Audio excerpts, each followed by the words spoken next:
بسم الله الرحمن الرحيم. ياسين والقرآن الحكيم إنك لمن المرسلين على صراط مستقيم تنزيل العزيز الرحيم لتنذر قوما ما أنذر آباؤهم فهم غافلون لقد حق القول على أكثرهم فهم لا يؤمنون إنا جعلنا في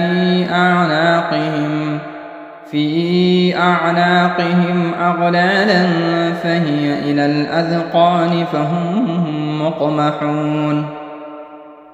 وجعلنا من بين أيديهم سدا ومن خلفهم سدا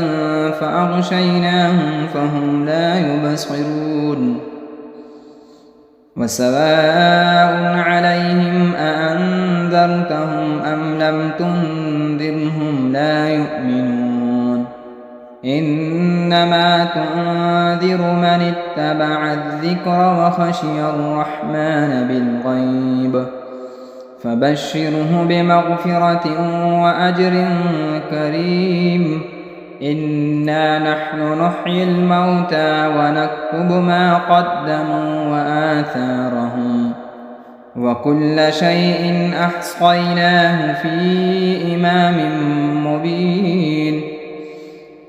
واضرب لهم مثلا أصحاب القرية إذ جاءها المرسلون إذ أرسلنا إليهم اثنين فكذبوهما فعززنا بثالث فقالوا إنا إليكم مرسلون قالوا ما أنتم إلا بشر مثلنا وما أنزل الرحمن من شيء إن أنتم إلا تكذبون قالوا ربنا يعلم إنا إليكم لمرسلون وما علينا إلا البلاغ المبين قالوا إنا تطيرنا بكم لئن لم تنتهوا لنرجمنكم وليمسنكم منا عذاب أليم قالوا طائركم معكم أئن ذكرتم بل أنتم قوم مسرفون وجاء من أقصى المدينة رجل يسعى قال يا قوم اتبعوا المرسلين اتبعوا من لا يسألكم أجرا وهم مهتدون وما لي لا أعبد الذي فطرني وإليه ترجعون أأتخذ من دونه آلهة إن يردني الرحمن بضر لا تغن عني شفاعتهم شيئا ولا ينقذون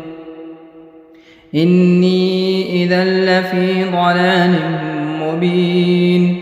إني آمنت بربكم فاسمعون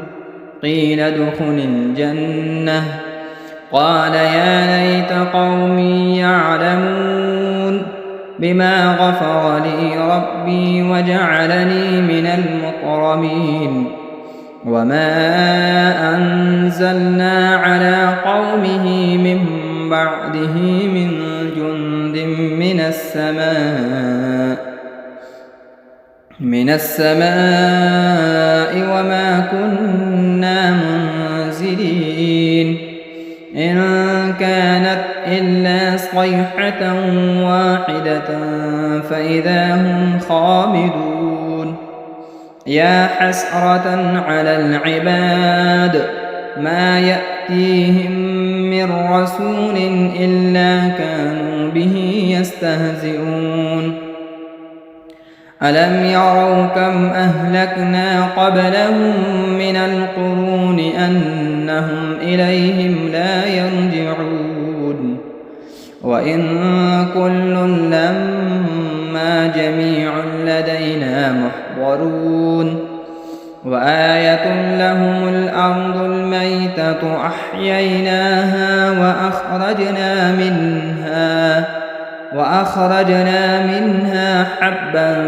فمنه يأكلون وجعلنا فيها جنات من نخيل وأعناب وفجرنا فيها من العيون ليأكلوا من ثمره وما عملته أيديهم أفلا يشكرون سبحان الذي خلق الأزواج كلها مما تنبت الأرض ومن أنفسهم ومما لا يعلمون وآية لهم الليل نسلخ منه النهار فإذا هم مظلمون والشمس تجري لمستقر لها ذلك تقدير العزيز العليم والقمر قدرناه منازل حتى عاد كالعرجون القديم لا الشمس ينبغي لها أن تدرك القمر ولا الليل سابق النهار وكل في فلك يسبحون وآية لهم أنا حملنا ذريتهم في الفلك المشحون وخلقنا لهم من مثله ما يركبون وإن نشأ نغرقهم فلا صريخ لهم ولا هم ينقذون إلا رحمة منا ومتاعا إلى حين وإذا قيل لهم اتقوا ما بين أيديكم وما خلفكم لعلكم ترحمون وما تأتيهم من آية من آيات ربهم إلا كانوا عنها معرضين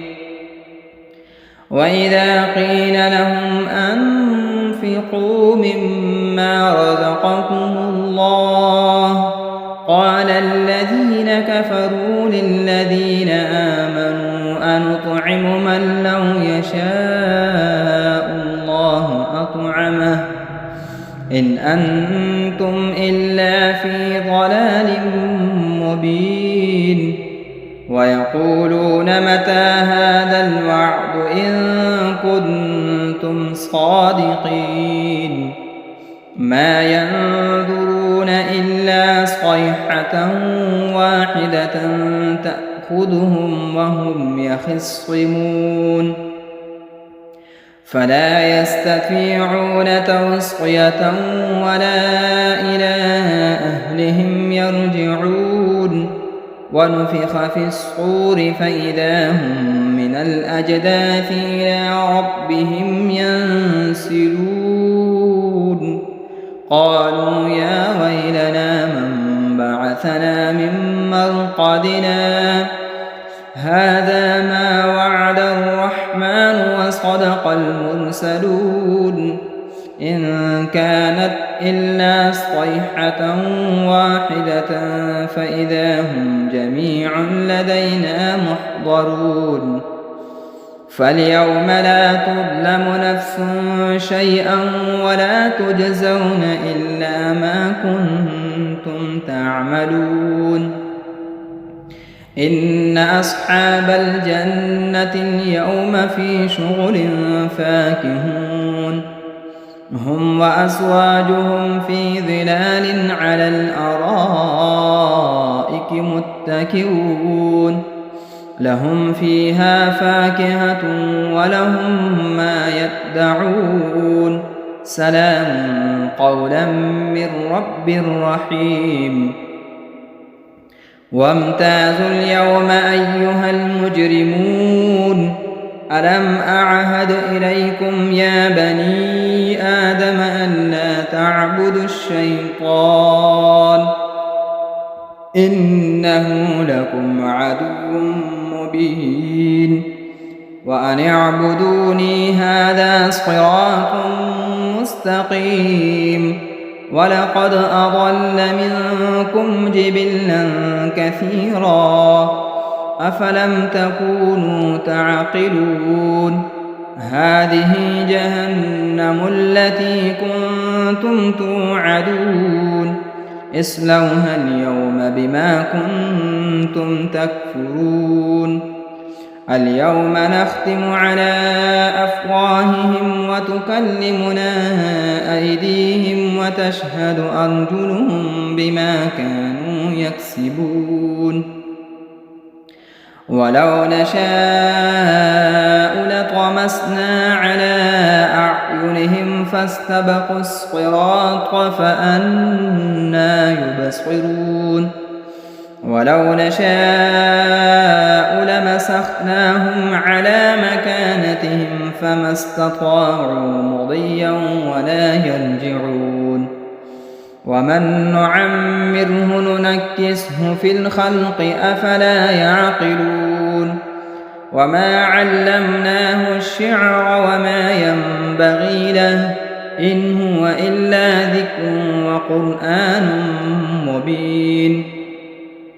لينذر من كان حيا ويحق القول على الكافرين أولم يروا أنا خلقنا لهم مما عملت أيدينا أنعاما فهم لها مالكون وذللناها لهم فمنها ركوبهم ومنها يأكلون ولهم فيها منافع ومشارب أفلا يشكرون واتخذوا من دون الله آلهة لعلهم ينصرون لا يستطيعون نصرهم وهم لهم جند محضرون فلا يحزنك قولهم إنا نعلم ما يسرون وما يعلنون أولم ير الإنسان أنا خلقناه من نطفة فإذا هو خصيم مبين وضرب لنا مثلا ونسي خلقه قال من يحيي العظام وهي رميم قل يحييها الذي أنشأها أول مرة وهو بكل خلق عليم الذي جعل لكم من الشجر الأخضر نارا فإذا أنتم منه توقدون أوليس الذي خلق السماوات والأرض بقادر على أن يخلق مثلهم بلى وهو الخلاق العليم إنما أمره إذا أراد شيئا أن يقول له كن فيكون فسبحان الذي بيده ملكوت كل شيء وإليه ترجعون بسم الله الرحمن الرحيم الرحمن علم القرآن خلق الإنسان علمه البيان الشمس والقمر بحسبان والنجم والشجر يسجدان والسماء رفعها ووضع الميزان ألا تطغوا في الميزان وأقيموا الوزن بالقسط ولا تخسروا الميزان والأرض وضعها للأنام فيها فاكهة والنخل ذات الأكمام والحب ذو العصف والريحان فبأي آلاء ربكما تكذبان خلق الإنسان من صلصال كالفخار وخلق الجان من مارج من نار فبأي آلاء ربكما تكذبان رب المشرقين ورب المغربين فبأي آلاء ربكما تكذبان مرج البحرين يلتقيان بينهما برزخ لا يبغيان فبأي آلاء ربكما تكذبان يخرج منهما اللؤلؤ والمرجان فبأي آلاء ربكما تكذبان وله الجوار المنشآت في البحر كالأعلام فبأي آلاء ربكما تكذبان كل من عليها فان ويبقى وجه ربك ذو الجلال والإكرام فبأي آلاء ربكما تكذبان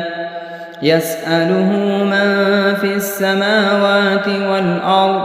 كل يوم هو في شأن فبأي آلاء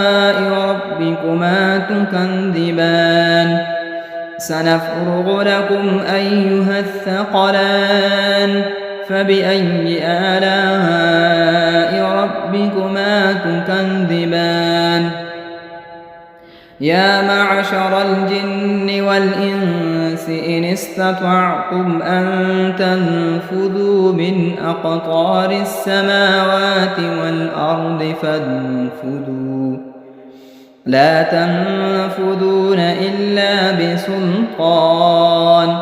فبأي آلاء ربكما تكذبان يرسل عليكما شؤاد من نار ونحاس فلا تنتصران فبأي آلاء ربكما تكذبان فإذا انشقت السماء فكانت وردة كالدهان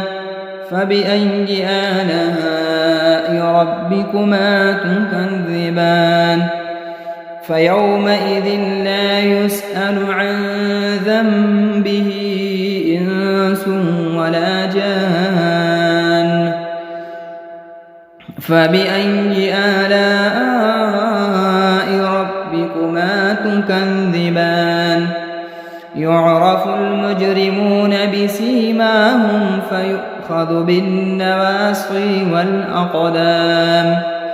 فبأي آلاء ربكما تكذبان هذه جهنم التي يكذب بها المجرمون يطوفون بينها وبين حميم آن فبأي آلاء ربكما تكذبان ولمن خاف مقام ربه جنتان فبأي آلاء ربكما تكذبان ذواتا أفنان فبأي آلاء ربكما تكذبان فيهما عينان تجريان فبأي آلاء ربكما تكذبان فيهما من كل فاكهة زوجان فبأي آلاء ربكما تكذبان متكئين على فرش بطائنها من استبرق وجنى الجنتين دان فبأي آلاء ربكما تكذبان فيهن قاصرات الطرف لم يطمثهن إنس قبلهم ولا جان فبأي آلاء ربكما تكذبان كأنهن الياقوت والمرجان فبأي آلاء ربكما تكذبان هل جزاء الإحسان إلا الإحسان فبأي آلاء ربكما تكذبان ومن دونهما جنتان فبأي آلاء ربكما تكذبان مدهامتان فبأي آلاء ربكما تكذبان فيهما عينان نضاختان فبأي آلاء ربكما تكذبان فيهما فاكهة ونخل ورمان فبأي آلاء ربكما تكذبان فيهن خيرات حسان فبأي آلاء ربكما تكذبان حور مقصورات في الخيام فبأي آلاء ربكما تكذبان لم يطمثهن إنس قبلهم ولا جان فبأي آلاء ربكما تكذبان متكئين على رفرف خضر وعبقري حسان فبأي آلاء ربكما تكذبان تبارك اسم ربك ذي الجلال والإكرام بسم الله الرحمن الرحيم إذا وقعت الواقعة ليس لوقعتها كاذبة خافضة رافعة إذا رجت الأرض رجا وبست الجبال بسا فكانت هباء منبثا وكنتم أزواجا ثلاثا فأصحاب الميمنة ما أصحاب الميمنة وأصحاب المشأمة ما أصحاب المشأمة والسابقون السابقون أولئك المقربون في جنات النعيم ثلة من الأولين وقليل من الآخرين على سرر موضونة متكئين عليها متقابلين يطوف عليهم ولدان مخلدون بأكواب وأباريق وكأس من معين لا يصدعون عنها ولا ينزفون وفاكهة مما يتخيرون ولحم طير مما يشتهون وحور عين كأمثال اللؤلؤ المكنون جزاء بما بما كانوا يعملون لا يسمعون فيها لغوا ولا تأثيما إلا قيلا سلاما سلاما وأصحاب اليمين ما أصحاب اليمين في سدر مخضود وطلح منضود وظل ممدود وماء مسكوب وفاكهة كثيرة لا مقطوعة ولا ممنوعة وفرش مرفوعة إنا أنشأناهن إنشاء فجعلناهن أبكارا عربا أترابا لأصحاب اليمين ثلة من الأولين وثلة من الآخرين وأصحاب الشمال ما أصحاب الشمال في سموم وحميم وظل من يحموم لا بارد ولا كريم إنهم كانوا قبل ذلك مترفين وكانوا يصرون على الحنث العظيم وكانوا يقولون أئذا متنا وكنا ترابا وعظاما أئنا لمبعوثون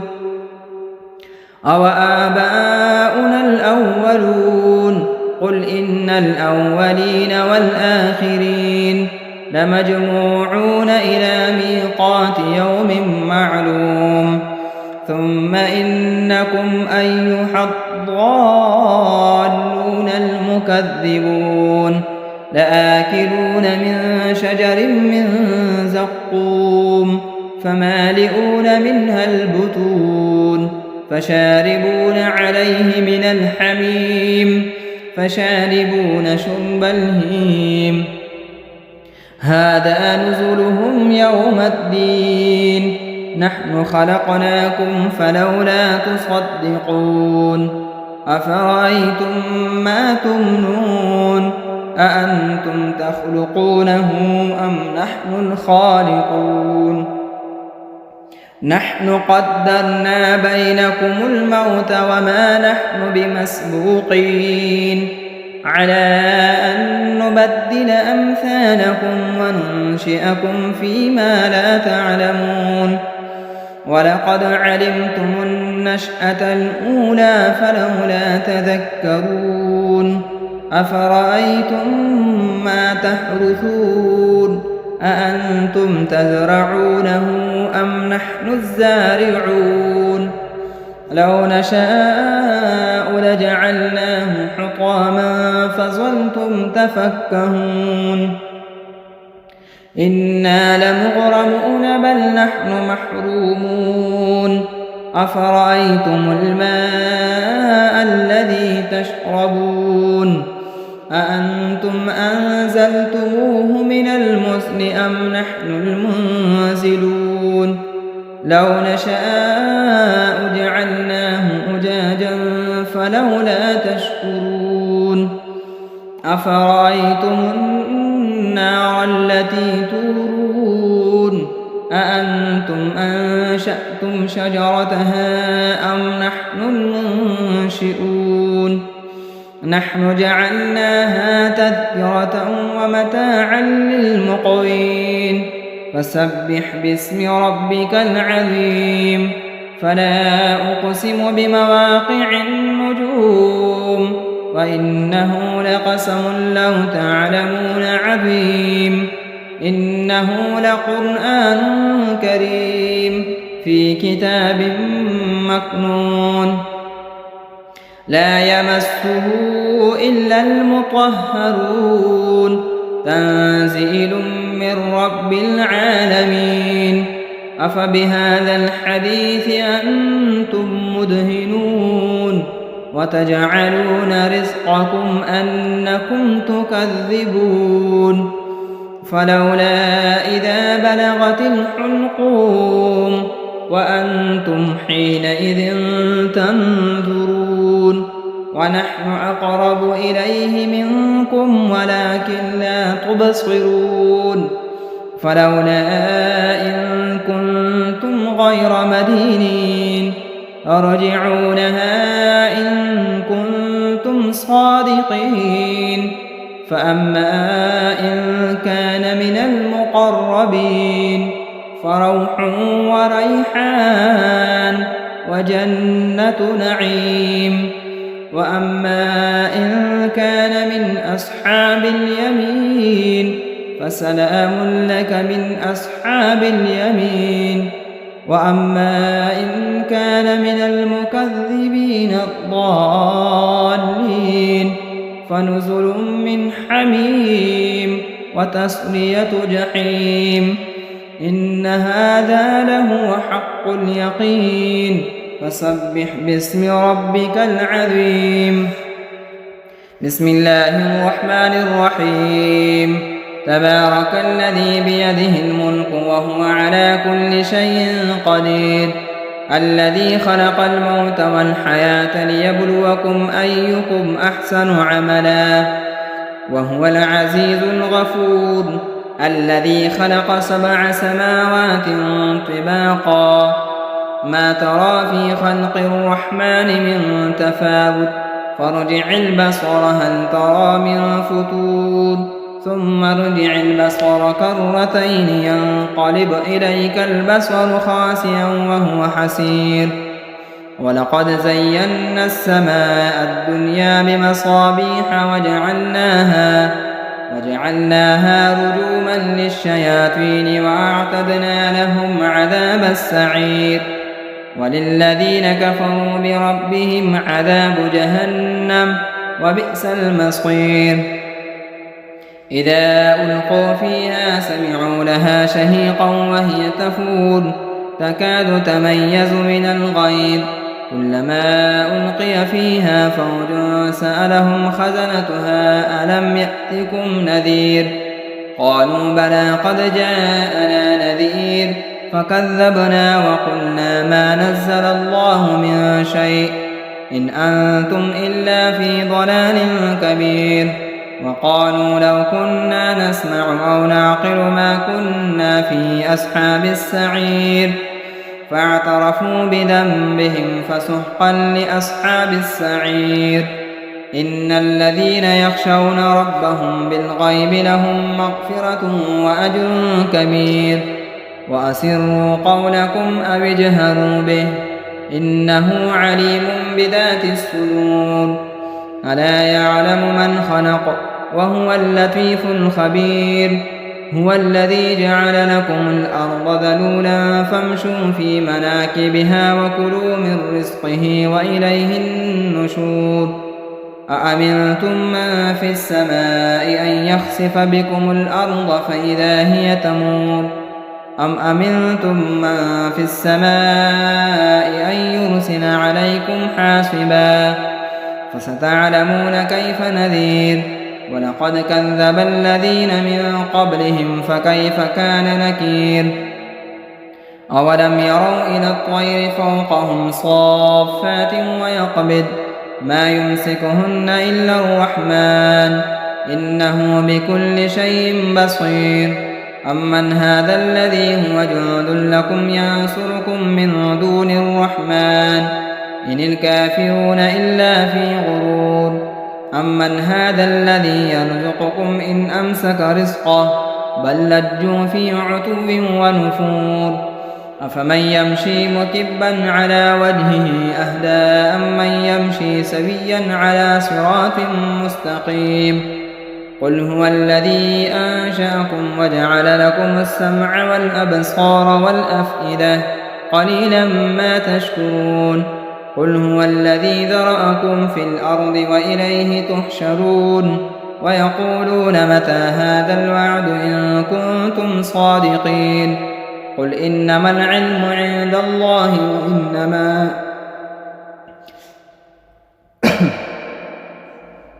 وإنما أنا نذير مبين فلما رأوه زلفة سيئت وجوه الذين كفروا وقيل هذا الذي كنتم به تدعون قل أرأيتم إن أهلكني الله ومن معي أو رحمنا فمن يجير الكافرين من عذاب أليم قل هو الرحمن آمنا به وعليه توكلنا فستعلمون من هو في ضلال مبين قل أرأيتم إن أصبح ماؤكم غورا فمن يأتيكم بماء معين صدق الله مولانا العظيم.